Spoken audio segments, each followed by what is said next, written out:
આ જગતની અંદર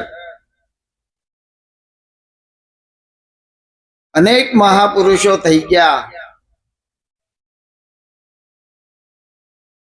બધાએ આપણને એક જ વાત કરી છે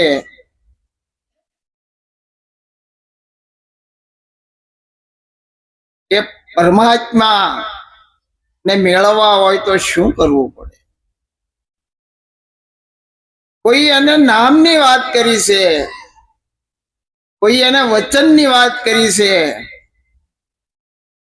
કોઈ એને સદગુરુ કીધા છે, કોઈ એને આત્મા કીધો છે ને કોઈ એને પરમાત્મા કીધા છે.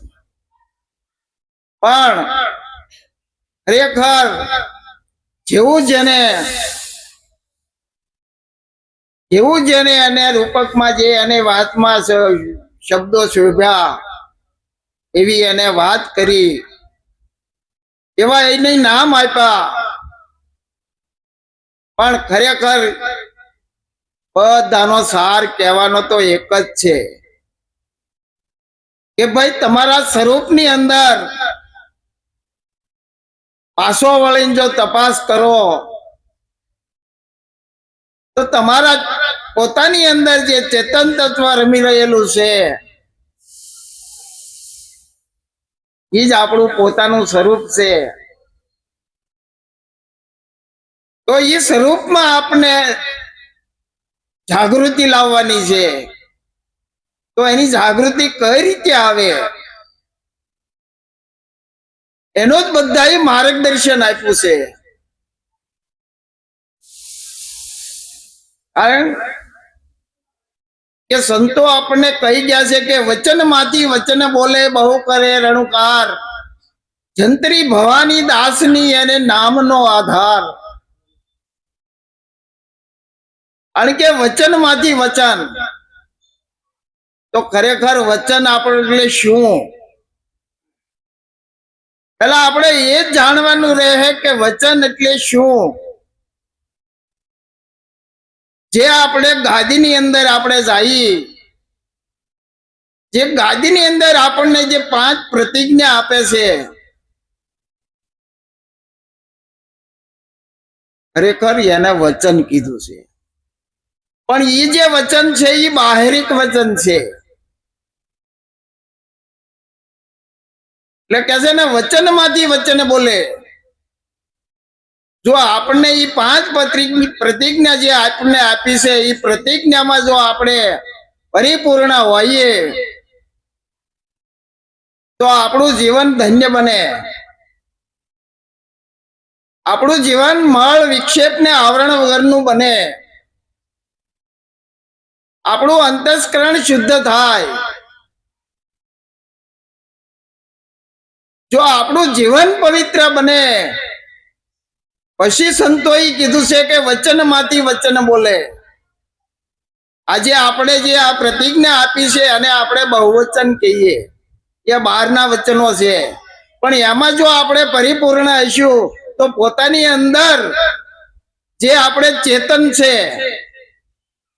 જેના તકો આપણને દેખાય છે, જેના તકો આપણી બોલાય છે, જેના તકો આપણથી સંભળાય છે, જેના થકી આપણને બધી ક્રિયાઓમાં આપણને આપણા શરીરની અંદર જે કઈ ક્રિયાઓ થાય છે એનો આપણને અનુભવ થાય છે. એ જે અનુભવ થાય છે ને જેના વડે જે અનુભવ થાય છે એ મૂળ વચન છે. તો એ મૂળ વચનને આપણે જાગૃત કરવું છે. કારણ સદગુરુ મહારાજે આપણને પોતાના સ્વરૂપની તો આપણે દેખાડ્યું કે ભાઈ જોઈ લે, આ તારું સ્વરૂપ છે, જે નિર્ગુણ છે, નિરાકાર છે, નિર્લેપ છે, રંગ રૂપ ને આકાર વગરનું જે રૂપ છે એ તારું સ્વરૂપ છે.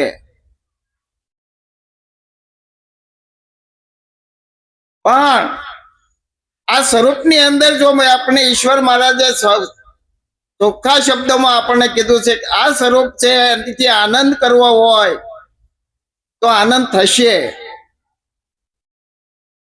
કારણ જો એ સ્વરૂપના આપણે ખ્યાલ રાખશું તો જે કાંઈ ભજન સત્સંગમાં જે કાંઈ શબ્દો આવતા હશે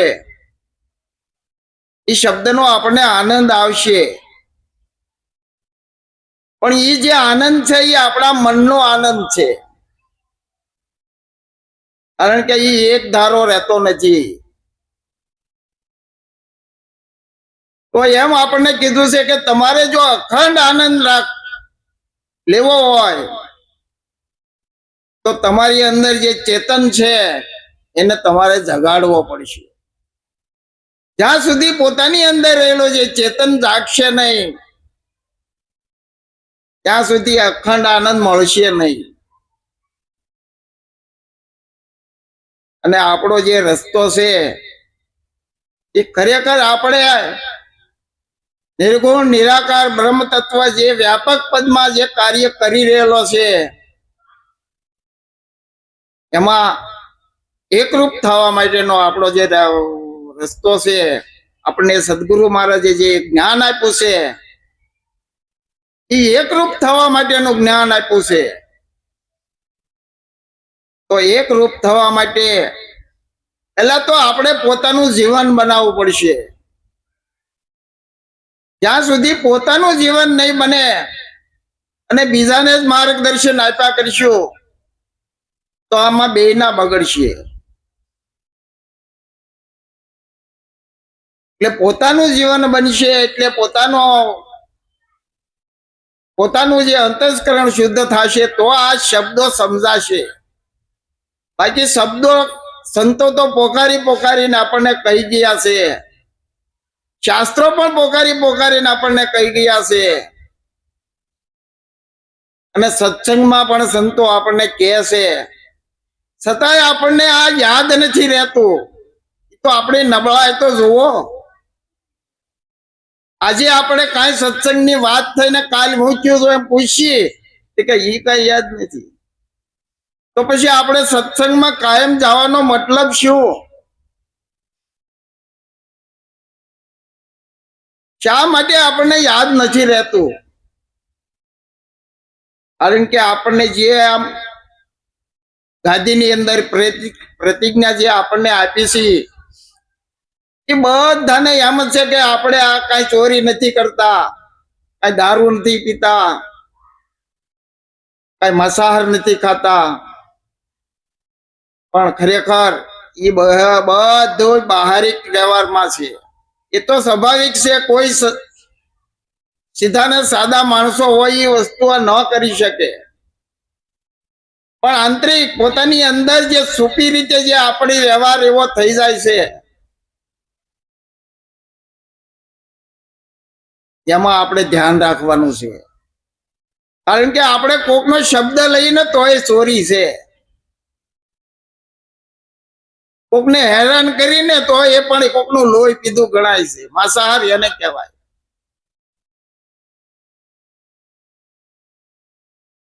તો આવા ઝીણી બાબતથી જે આપણે એમાં જે સમાવી એ સમયને આપણે ઓળખી નથી શકતા, ત્યાં આપણે જાગવાનું છે કે આપણાથી કોઈને અહિત તો નથી થતું ને, આપણા શબ્દથી કોઈને ખોટું તો નથી લાગતું ને. આજે આપણા પોતાના મુખની અંદર જે શબ્દ નીકળી જાય છે એ કોઈને ખરાબ નહીં લાગતો, ત્યાં આપણે જાગૃતિ રાખવાની છે. આને સંતોએ કીધું છે કે જાગો મત સુવો, મત કરો નીંદ से प्यार, जैसा सपना रैन का वैसा है संसार. એટલે આપણે જાગવાનું આમાં કીધું છે.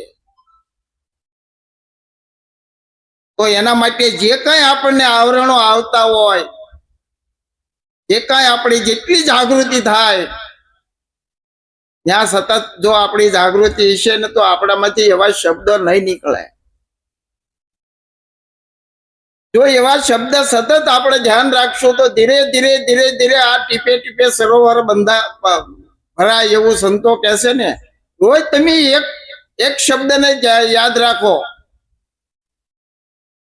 તો અઠવાડિયામાં તમને કાંઈ નહીં તો એક શબ્દ સાત આઠ શબ્દ તો યાદ રહે નહીં, તો મહિનો જ આવતા તમારે આખું ભજન હોતી યાદ રહે. ભજનનું શું કહેવામાં આવે છે એ હોતી આપણને ખ્યાલ આવી જાય કે આ સંતોએ આપણને શું આપ્યું છે. ભજનનો જે આપણને સાર આપ્યો છે ને, એ સાર ખરેખર એના ઠપકા જ આપણને આપ્યા છે. પણ આપણે એટલા બધા મીંડ થઈ ગયા છીએ ને તે ઠપકાને હારતા જ નથી. કારણ કે એની બળતરા બોલી છે, એના જે વાણીમાં જે બોલ્યા છે એ સંતોની બળતરા બોલી છે. એને બોલવું નતું પણ બોલાઈ ગયું. કારણ કે એને પછી એવો ભાવ થયો કે આ જો શબ્દો હશે વાણી દ્વારા તો કારેક કોક આવક વાંચશે ને કોક એવો માલમી પુરુષ હશે આ શબ્દને ખોલશે તો કાંઈક ઉઘાડ થાય. તો આપણે આમાં આ જે આપણને જ્ઞાન આપ્યું છે એ કાંઈ બહુ લાંબી વાત નથી.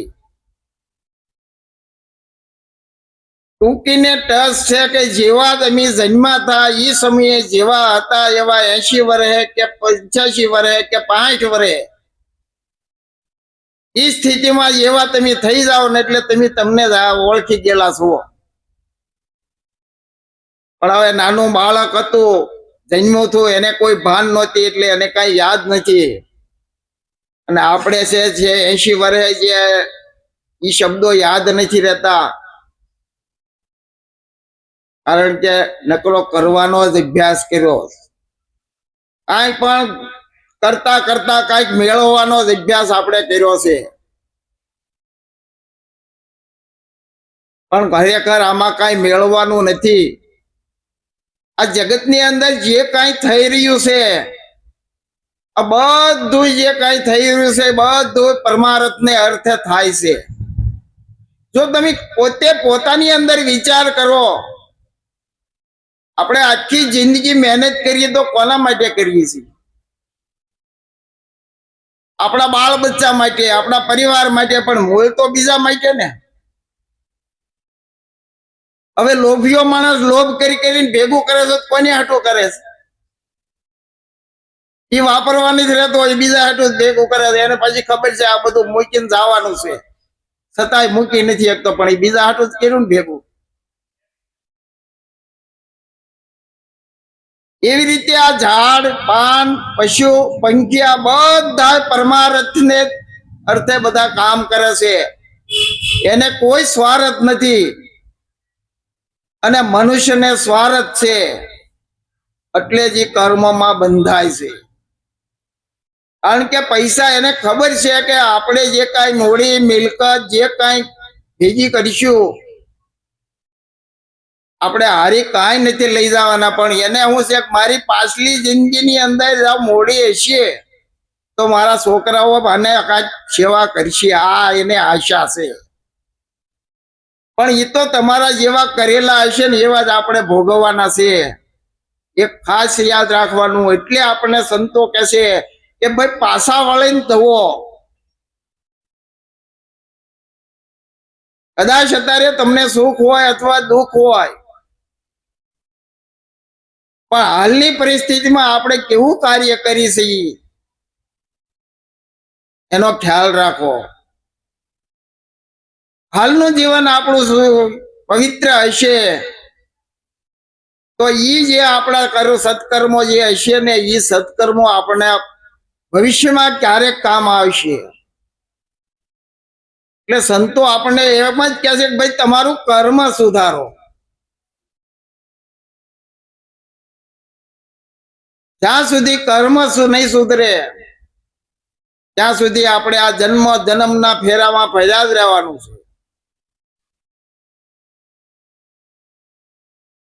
એટલે બને ત્યાં સુધી આપણે કર્મ કઈ રીતે સુધરે, આપણું જીવન કઈ રીતે પવિત્ર બને, આ જ આપણી મહેનત હોવી જોઈએ. અને આપણો લક્ષ્ય એક જ હોવી જોઈએ કે આપણો લક્ષ્ય છે આત્મા. કોઈ ધન દોલત પુત્ર પરિવાર એ આ તો સંસારની અંદર આપણે આવ્યા છીએ, વ્યવહાર બધા કરવાના છે, કોઈ વસ્તુ ક્યાંય મૂકવાની નથી, બધું કરવાનું છે.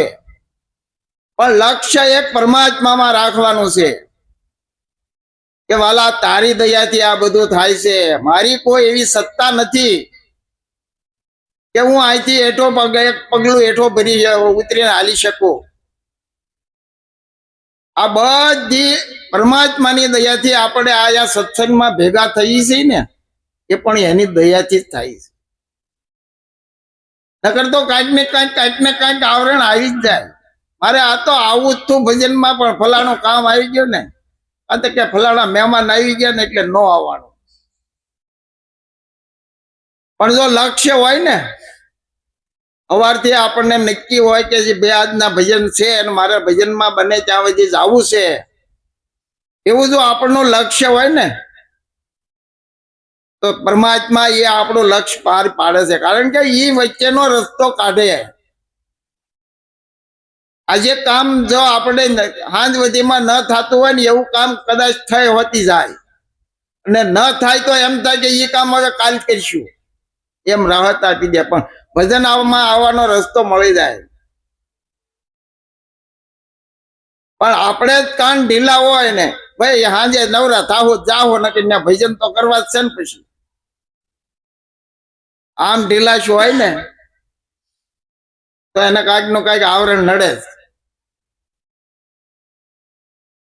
એટલે એક સંકલ્પ રાખવાનો કે ખાલી મારે તો ગમે એ થઈ જાય, ભજનમાં તો જવું જ છે. અઠવાડિયાની અંદર એક દી, હું તો એમ કહું છું 2 કલાક આપણે વધીને 2.5 કલાક આપણે સમય ન લઈ શકીએ.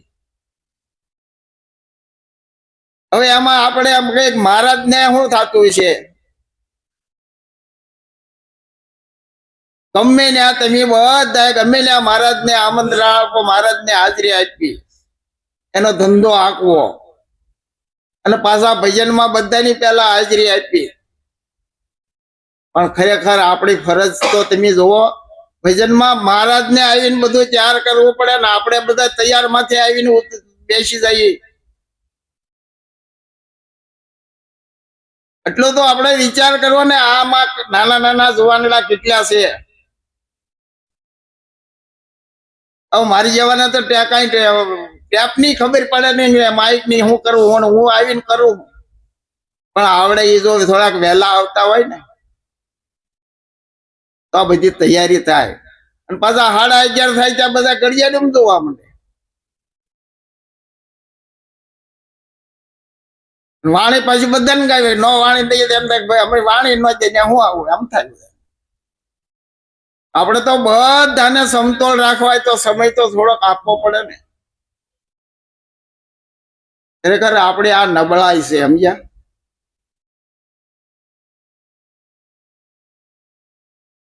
ઠીક છે, આપણે ધંધો એવો હોય ન આવી શકે એ વાત અલગ છે.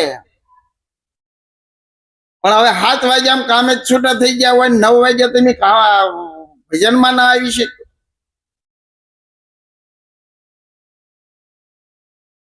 કારણ કે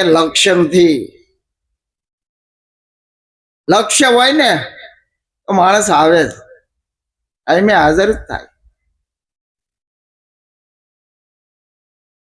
તો આપણે જો મહારાજ કાંઈ નહીં કહીએ, કે આપણે બધાને એ ધ્યાન રાખવાનું છે કે ભાઈ મહારાજની પહેલા આપણે હાજર થઈએ કે નહીં. તો 2 જણા 5 જણા આમાં જો તૈયાર હોય ને, તો જે બધા 9 વાગે આવી જાય તો 9 વાગે ભજન ચાલુ થઈ જાય. પણ આ તૈયાર હોય તો થઈ શકે ને. મહારાજ 9 વાગે આવે, મહારાજ ને આવીને બધું તૈયાર કરે. જોકે મહારાજ આ 20 વર્ષથી આમાં સહી કરતા જ આવ્યા છે, કાંઈ એને આળહ નથી, અને કરે છે. પણ હવે જે શોભતું હોય એ શોભે.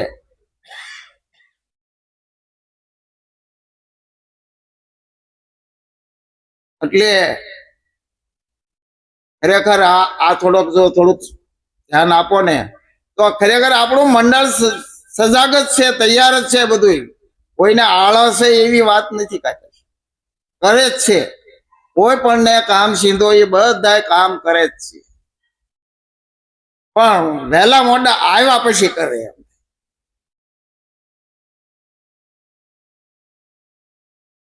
એટલે આમાં થોડીક જાગૃતિ આપો, કારણ કે પરમાત્માએ આપણે જે જ્ઞાન આપ્યું છે એ જ્ઞાન અહોનિશ યાદ રહે.